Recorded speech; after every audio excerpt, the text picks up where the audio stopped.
नमस्कार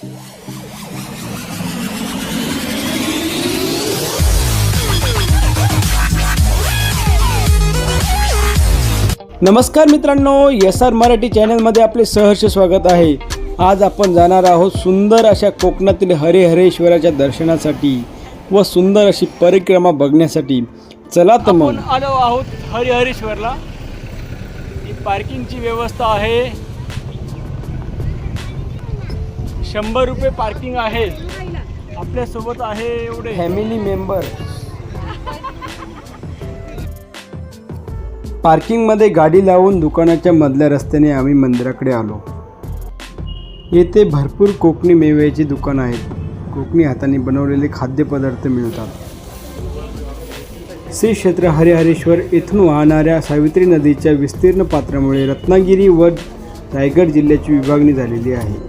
स्कंद पुराणातील सह्याद्री खंडात या तीर्थस्थानाचे महत्त्व वर्णन केलेले आहे। या ठिकाणी ब्रह्मगिरी, विष्णुगिरी, शिवगिरी व पार्वती अशा 4 टेकड्या असून त्यांची जी भौगोलिक रचना आहे तशीच रचना हरिहरेश्वर लिंगावर सुद्धा आहे। नमस्कार मित्रांनो, आज आपण आलो आहोत हरिहरेश्वर मंदिरात टेम्पल येथे दर्शन करण्यासाठी। या मंदिराची अशी आख्यायिका आहे, येथे भगवान ब्रह्मदेव हे यज्ञासाठी बसले असतात। त्यांच्या यज्ञाला विघ्न येत होते, त्यामुळे भगवान शंकर आणि भगवान विष्णू यांनी त्यांचे ते विघ्न दूर केले।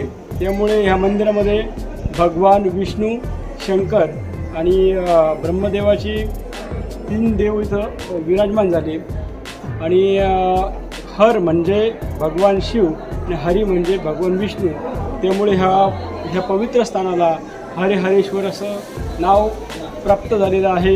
येथे ह्या मंदिरामध्ये ब्रह्मा, विष्णू, महेश आणि सोबतच पार्वती यांचं वास्तव्य आहे। ह्या ठिकाणाला दक्षिण काशी असं संबोधित जातं। ह्या मंदिराचा जो जीर्णोद्धार आहे तो पेशव्यांच्या काळामध्ये झालेला आहे। या मंदिरामध्ये दर्शन रांगेमध्ये आपण आहोत। ही मंदिराच्या पाठीमागून जाणारी ही दर्शन रांग आहे।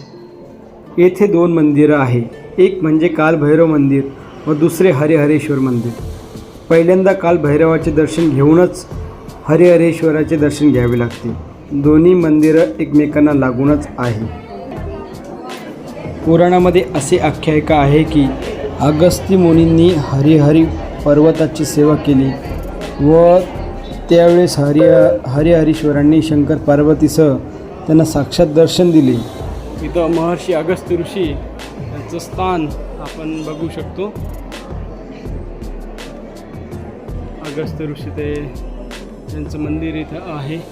अगस्त्य मुनींनी प्रार्थना करून लोक कल्याणासाठी इथेच वास करावा अशी विनंती केल्याने हरिहरेश्वर लिंग रूपाने येथे वास करू लागले। तेच आजचे हे हरिहरेश्वर मंदिर। एका दैत्याच्या निर्दानासाठी भगवान शंकराच्या मुखातून क्रोधमान झाल्यामुळे अग्निज्वाला बाहेर आली व त्यातून एक कालपुरुष निर्माण झाला, तोच हे भगवान कालभैरव होय। हे कालभैरवाचं मंदिर आहे। मंदिराच्या सभामंडपाच्या आतील लाकडी कलाकुसर खूपच सुंदर आहे। या मंदिराचं बांधकाम पेशव्यांच्या काळात पूर्ण झालेलं आहे। इतिहास सांगतो की येथे छत्रपती शिवाजी महाराज सुद्धा आपल्या कार्यकाळात येऊन गेलेले आहे।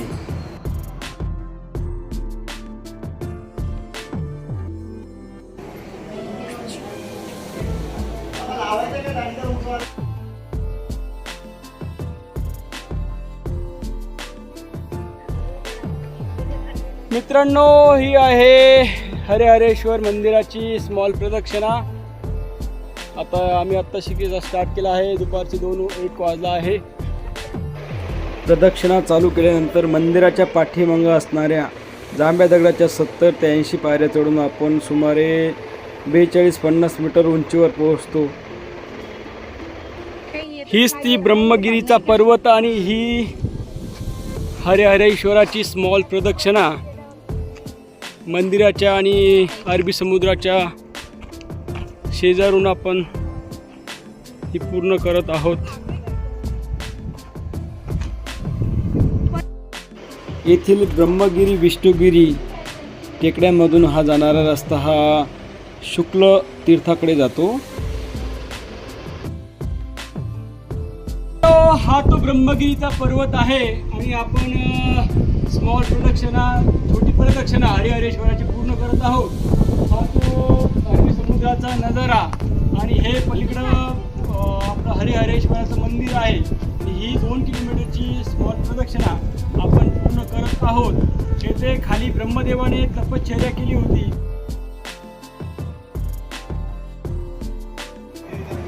प्रदक्षिणेमधलं ब्रह्मगिरी पर्वताच्या खाली आल्यानंतर ह्या ज्या निसर्गरम्य वातावरणात शेषनागाची फणी त्याला म्हणतात, तिथे हे विष्णूचं पाय चिन्ह इथं उमटलेलं आहे.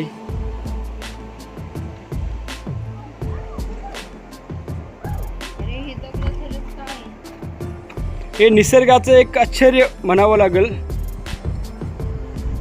समुद्राच्या लाटा या खडकावर आदळून असं ही कलाकृती तयार झालेली आपल्याला इथं दिसते.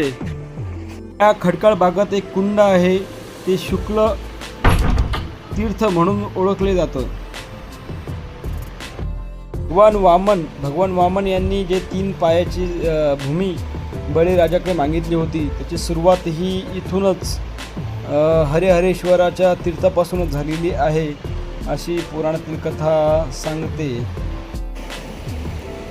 छोट्या प्रदक्षिणेमधले हे असं विहंग दृश्य आपण बघू शकतो. लाटांचा मारा खडकावर होत आहे आणि असं हे निसर्गरम्य असं वातावरण.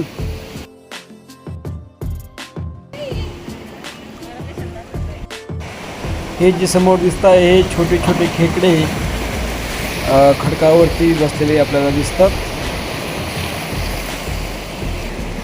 हे छोटे छोटे खेकडे